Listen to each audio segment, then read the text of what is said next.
story for today, I was most intrigued about the spoon in the shoe. Who's ever heard of using a spoon in a shoe to remind you something? No, I hadn't either.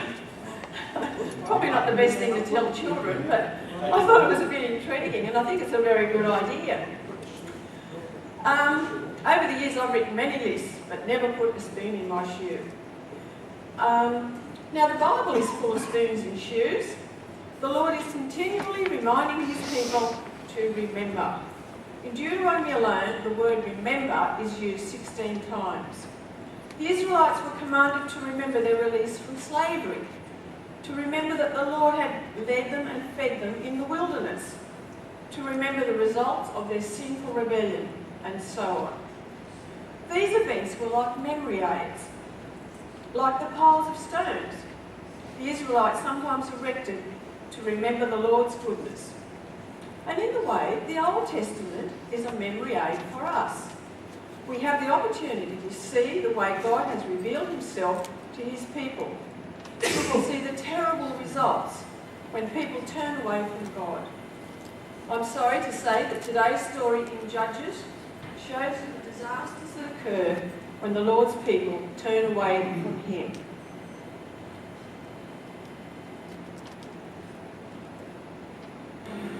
The Israelites did evil in the eyes of the Lord, and for 7 years he gave them into the hands of the Midianites.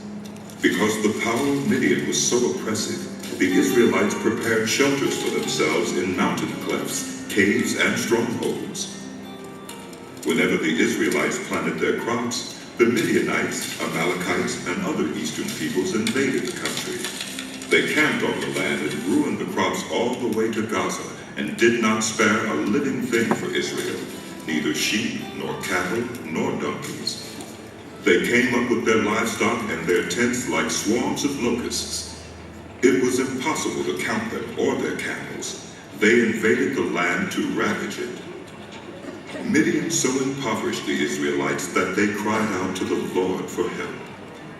When the Israelites cried out to the Lord because of Midian, he sent them a prophet who said, "This is what the Lord, the God of Israel, says.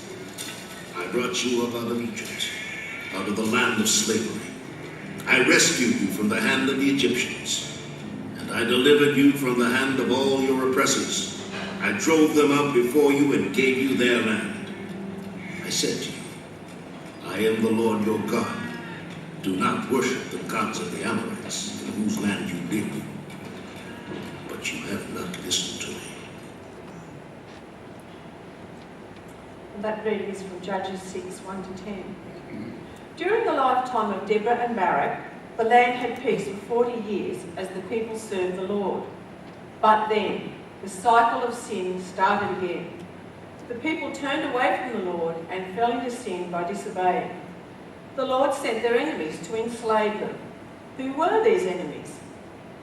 On the map, you can see the Mediterranean on the left and the Sea of Galilee is circled on the right. The valley of Jezreel, in the green ring, was and still is the breadbasket of the land, as fertile then as it is now.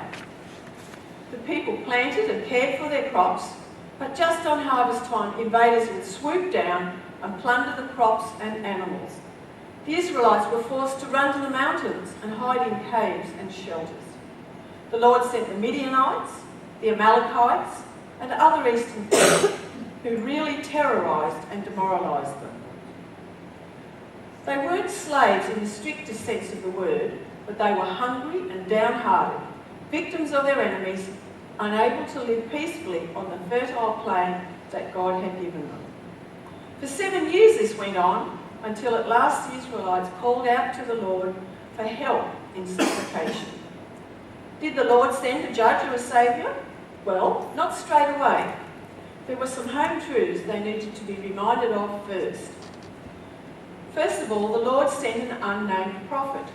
He reminded the Israelites of God's saving acts in the past, rescuing them from slavery and bringing them into the promised land and getting rid of their enemies. But how soon they had forgotten again that they could not serve two masters. Did they want to follow false gods, or did they want to follow the one true God? The angel of the Lord came and sat down under the oak in Ophrah that belonged to Joash the Abiezrite, where his son Gideon was threshing wheat in a winepress to keep it from the Midianites. When the angel of the Lord appeared to Gideon, he said, "The Lord is with you, mighty warrior." "Pardon me, my lord." Gideon replied, "But if the Lord is with us, why has all this happened to us? Where are all his wonders that our ancestors told us about when they said, 'Did not the Lord bring us up out of Egypt?' But now the Lord has abandoned us and given us into the hand of Midian." The Lord turned to him and said, Go with the strength you have and save Israel out of Midian's hand. Am I not sending you? "Pardon me, my lord." Gideon replied, "But how can I save Israel? My clan is the weakest in Manasseh, and I am the least in my family." The Lord answered, I will be with you, and you will strike down all the Midianites together. Gideon replied, "If now I have found favor in your eyes, give me a sign that it is really you talking to me. Please do not go away until I come back and bring my offering and set it before you." and the Lord said, I will wait until you return. Gideon went in, prepared a young goat, and from an ephah of flour he made bread without yeast. Putting the meat in a basket and its broth in a pot, he brought them out and offered them to him under the oak. The angel of God said to him, Take the meat and the unleavened bread, place them on this rock, and pour out the broth. and Gideon did so. With the tip of the staff that was in his hand, the angel of the Lord touched the meat and the unleavened bread. Fire flared from the rock, consuming the meat and the bread, and the angel of the Lord disappeared. When Gideon realized that it was the angel of the Lord, he exclaimed, "Ah, sovereign Lord, I have seen the angel of the Lord face to face." But the Lord said to him, Peace. Do not be afraid. You are not going to die. Now there was a young man who did know about the true God, but was not exactly the brave hero. In fact, the opposite. Gideon was hiding up in the hills in Ophrah, secretly husking some grain, and there the angel of the Lord found him. An extraordinary conversation followed. Gideon, like everyone else, was so obviously terrified of the Midianites, and yet the angel of the Lord announced to him, "The Lord is with you, mighty warrior." Me, Gideon, scared stiff of the Midianites, youngest son from the smallest clan, me? The angel continued to reassure Gideon, "Go in the strength you have and save Israel out of Midian's hand. Am I not sending you?" There are some occasions in the Old Testament when God appears in human form to particular individuals. This is one of those special times. It was the Lord himself who encouraged Gideon as he said, "I will be with you." Now Gideon realised something important was happening. He asked the angel to wait while he prepared an offering, as was the Eastern custom. Even though food was in very short supply, Gideon prepared a young goat and made some bread. At the angel's direction, he poured soup over the other food before the angel on a rock. With one touch of his stick, the offering was burnt up and the visitor disappeared. Gideon was then really terrified as he realised he had been with the Lord, but was reassured once again. Are you ever overwhelmed by problems and difficulties that are crushing you? Do you sometimes feel weak and inadequate? Do you sometimes feel small and insignificant? Do you ever think, "I'm of no use to anyone"? Be encouraged. Just as the Lord promised to be with Gideon, he's saying to you now, "Take on my strength and grace. Never will I leave you. Never will I forsake you." I'm quoting from the book of Hebrews, chapter 13, verse 5. But that itself is a quote from Deuteronomy. God reassures us from beginning to end.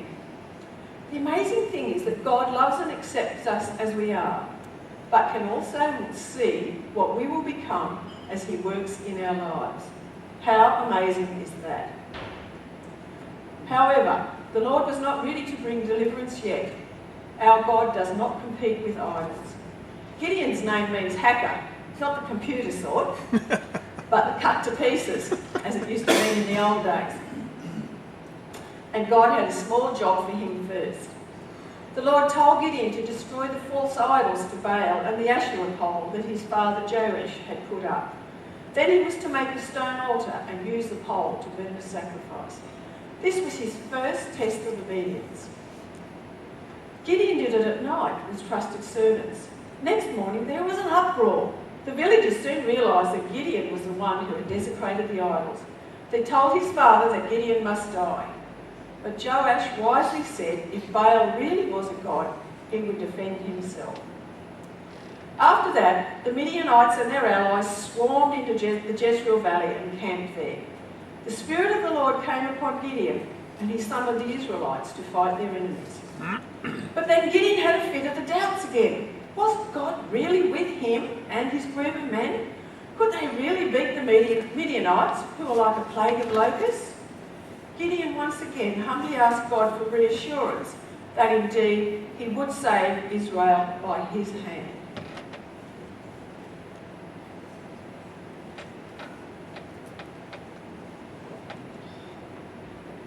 Gideon said to God, "If you will save Israel by my hand, as you have promised, look, I will place a wool fleece on the threshing floor. If there's dew only on the fleece and all the ground is dry, then I will know that you will save Israel by my hand, as you said." That is what happened. Gideon rose early the next day. He squeezed the fleece and wrung out the dew, a bowl full of water. And Gideon said to God, "Do not be angry with me. Let me make just one more request. Allow me one more test with the fleece, but this time make the fleece dry and the ground be covered with dew." That night, God did so. Only the fleece was dry. All the ground was covered with dew.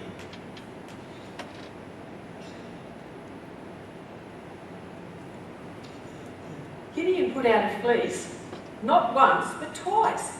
Is it right to make so many conditions on our obedience? Some commentators criticised Gideon for constantly seeking reassurance that the Lord was with him. One even went so far as to say, Gideon's fleece is not a sign of faith, it is a desperate grasp for security by one who knows clearly what needs to be done, but who is reluctant to do it. As I was reflecting on this, I remembered Joshua. When it was his turn to lead the people, we see in the first chapter of Joshua that the Lord reassures him several times that he would never leave Joshua. Maybe Gideon was so downtrodden, so weak and scared, that he could not believe that God would use him. No wonder he asked constantly for reassurance. When we do ask the Lord for reassurance, we remind God that we are totally dependent on him and need to know he is with us each step of the way as we seek to obey. And we find that Gideon is not ever scolded for the constant need to be reassured. 30,000 men.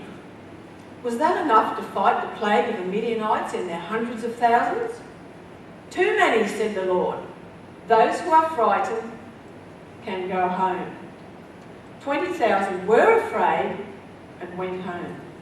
10,000 remained against the hundreds of thousands. Still too many, said the Lord. Now why was it too many?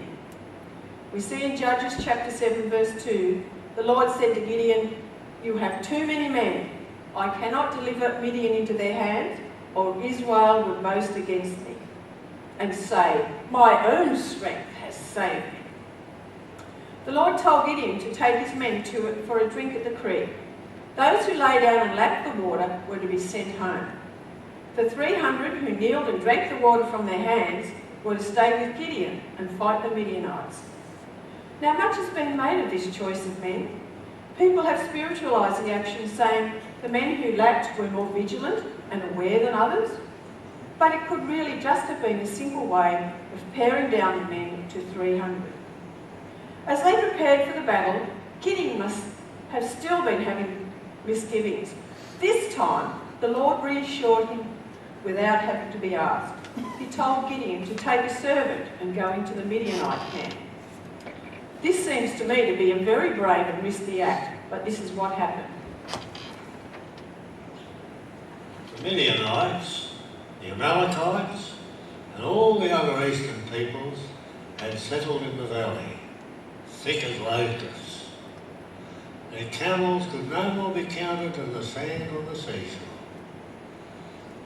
Gideon arrived there just as a man was telling a friend his dream. "I had a dream," he was saying. "A round loaf of barley bread came tumbling down into the Midianite camp. It struck the tent with such force that the tent overturned and collapsed." His friend responded, "Hey, this could be nothing other than the sword of Gideon, son of Joash, the Israelite. God has given the Midianites and the whole camp into his hands." When Gideon heard the dream and its interpretation,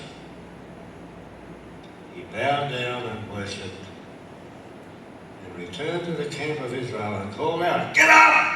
The Lord has given the Midianite camp into our hands."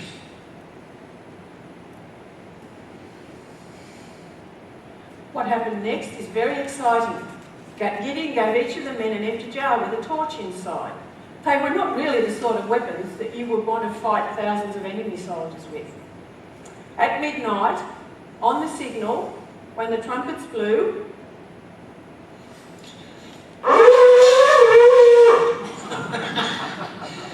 the jars was, I hope everybody's awake now.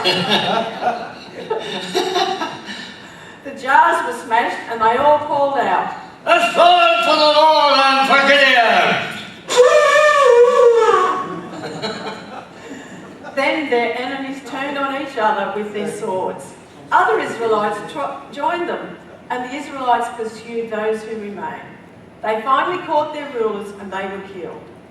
And so Gideon and his 300 men triumphed in the Lord's strength. However, it wasn't long before the people made an offer to Gideon that was almost too good to refuse.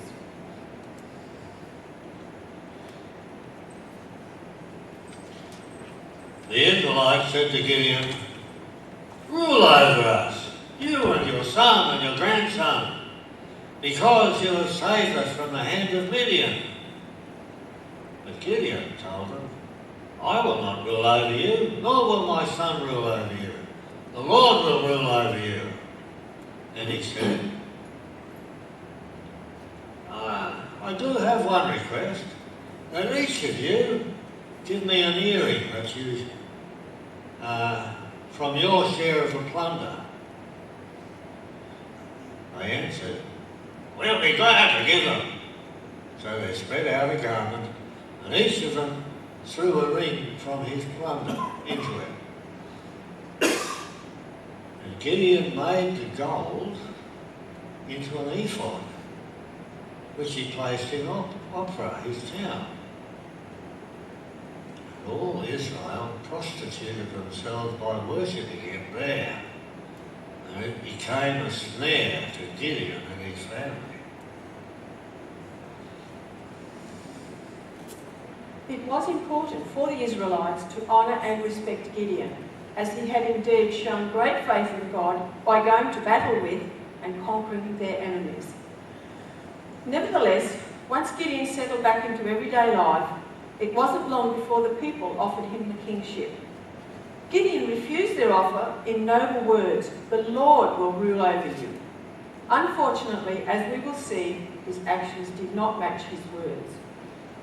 Last week, we saw after Deborah and Barak's great victory, they sang praises to God and gave him credit for defeating their enemies. However, Gideon does not publicly praise God at all, but does have another idea. Let's make an ephod. What is this strange thing called an ephod? Originally, it was part of the high priest's garments, with the breastplate above. The writer does not explain what Gideon's ephod was like, but it may have been a gold image and it certainly lured the Israelites back into Baal worship. Gideon may not have intended this to happen, but he became an official sponsor of idolatry in Israel. Although Gideon said he rejected the kingship, he lived more and more like a king. He actually had many wives, which only the king or a very wealthy person could support. From those wives, Gideon had 70 sons. Success had turned Gideon's head. Sometimes it's easier to honour God in a crisis than to honour him during everyday life. Gideon had returned to his hometown of Ophrah, but in Shechem he had a concubine, or a lower status wife, who also had a son called Abimelech. The meaning of his name was, "My father is king." This is a good indication that although Gideon had formally rejected the kingship, in actual fact he was living as one. What had been an amazing triumph for the Israelites was about to descend into tragedy, and Gideon was the one who sowed the seeds of disaster. There was peace in the land for 40 years until Gideon's death. He was still warm in his grave when the Israelites turned their back on God and went back to worshipping Baal. Abimelech, son of Jerubbaal, went to his mother's brothers in Shechem and said to them and to all his mother's clan, "Ask all the citizens of Shechem, which is better for you, to have all 70 of Jerubbaal's sons rule over you, or just one man? Remember, I am your flesh and blood." When the brothers repeated all this to the citizens of Shechem, they were inclined to follow Abimelech, for they said, "He is related to us."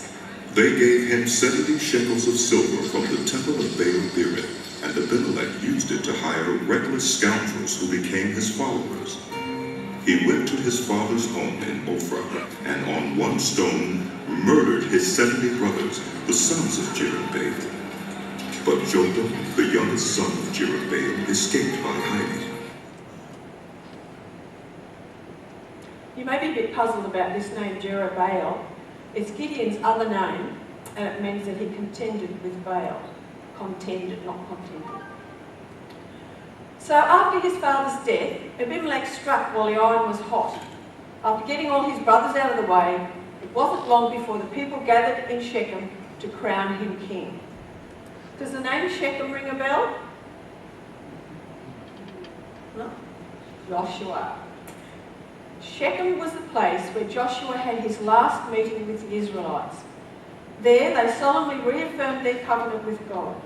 How soon the people had forgotten their promise. Remember Jotham, the youngest brother who escaped?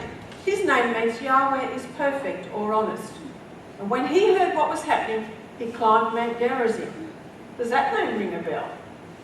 Yes, it is the mountain where the people proclaimed the blessings they would receive for obeying God. He bravely told a story to show the people they were discrediting Gideon's family and making a bad choice by crowning Abimelech king. Nobody took any notice of him, even when he pronounced judgment on them. And then Jotham ran for his life. From his first crime, Abimelech went on to slaughter thousands more. He attacked and killed many people of Shechem and destroyed the city.